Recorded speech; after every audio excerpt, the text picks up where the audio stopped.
मित्र, संत होना भारी है, शांत होना कठिन है। जब कोई आपके ऊपर बेवजह गुस्सा करे, उस समय संत होने से ज्यादा शांत होना कठिन लगता है, क्योंकि सामने वाला जब गुस्सा करता है तब मैं शांत रह जाऊं, ये मेरा अंतरंग तत्व है।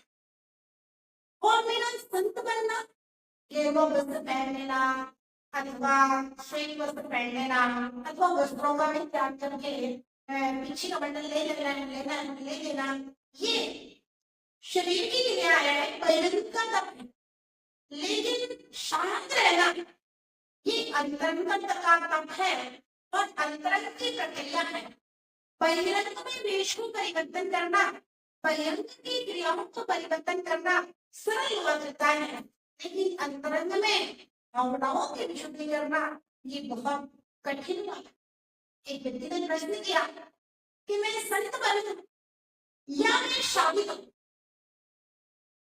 विचित्र प्रश्न था, संत बनूं या शादी करूं। महानुभाव ने कहा, आओ चलो एक संत के दर्शन करके आते हैं। संत के दर्शन करने के लिए गए, बैठे हुए थे, इतने में एक व्यक्ति आया और उस व्यक्ति ने 50 बातें सुनाई। कैसे आप संत हैं और यहाँ कैसे आ गए, मैंने आपको बुलाया ही नहीं था, फिर भी आप यहाँ आ गए हैं। और फिर दूसरा व्यक्ति आया, बोला कि मेरे बेटे को आप अपने साथ में ले आए हैं, इसको भी मानपन बना दिया है और आप तो लगता है जैसे डाका डाल रहे हैं, कोई जादू टोना करते हैं, बहुत सारी कथाएं। संत ने कुछ भी नहीं कहा।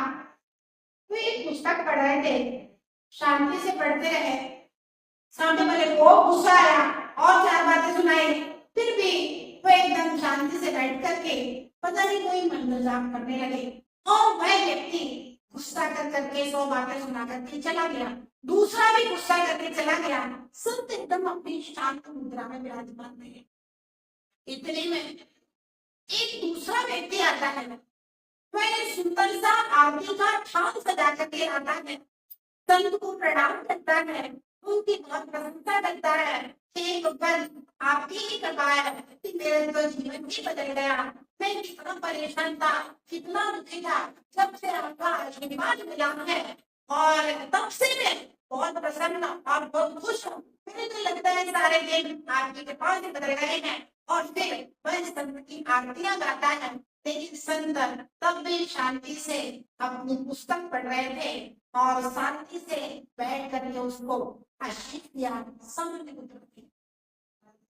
उस व्यक्ति ने कहा कि देखा, निंदा करने वाले और प्रशंसा करने वाले, गालियां देने वाले और स्तुतियां गाने वाले, दोनों के प्रति अगर तुम्हारे मन में ऐसा शांत भाव है, शांति भाव है, तो आप जरूर संत बने।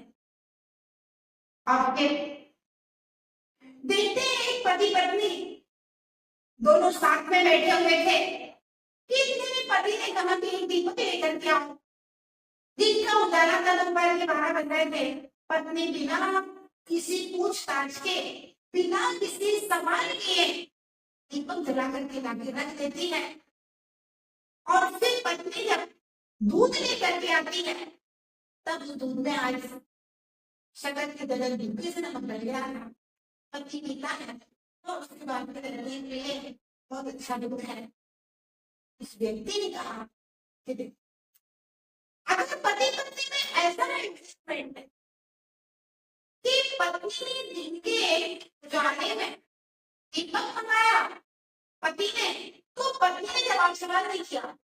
पत्नी ने आज शक्कर की जगह नमक दूध में डल गया, तब पति ने ग्लास को उठा करके फेंका नहीं, शांति से उसको पी लिया और पत्नी के ऊपर किसी प्रकार का दूसरा पड़ नहीं किया। और जब पत्नी ने वो दूध को पिया तो मैं देखती रही, आज तो शक्कर की जगह नमक डल गया। और आपके दूध बहुत अच्छा था, बहुत मीठा था आज का दूध।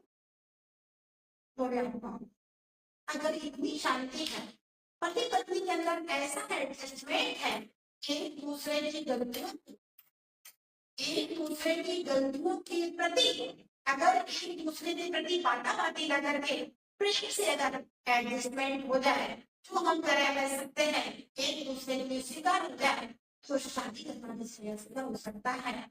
अन्यथा तो शादी करने के बाद में भी घर में रोज महाभारत है, और अगर संत बन जाओ तो भी अंतरंग आत्मा में तो क्रोध का महाभारत चलता ही रहेगा।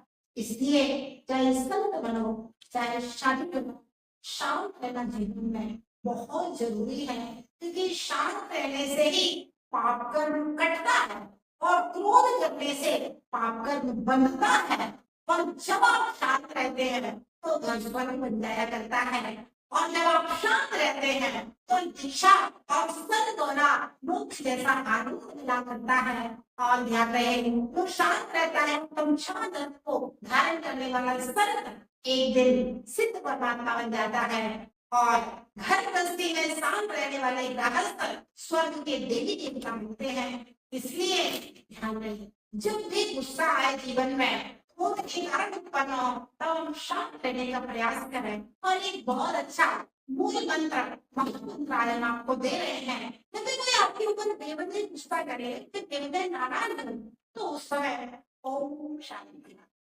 ओम शांति बोले नहीं, मन मन में आंख बंद करके, आंख खोल करके ओम शांति, ओम शांति, ओम शांति का यह लघु मंत्र जाप करें। और उसके बाद ओम नमः सबको क्षमा, सबसे क्षमा, ओम नमः सबको क्षमा, सबसे क्षमा।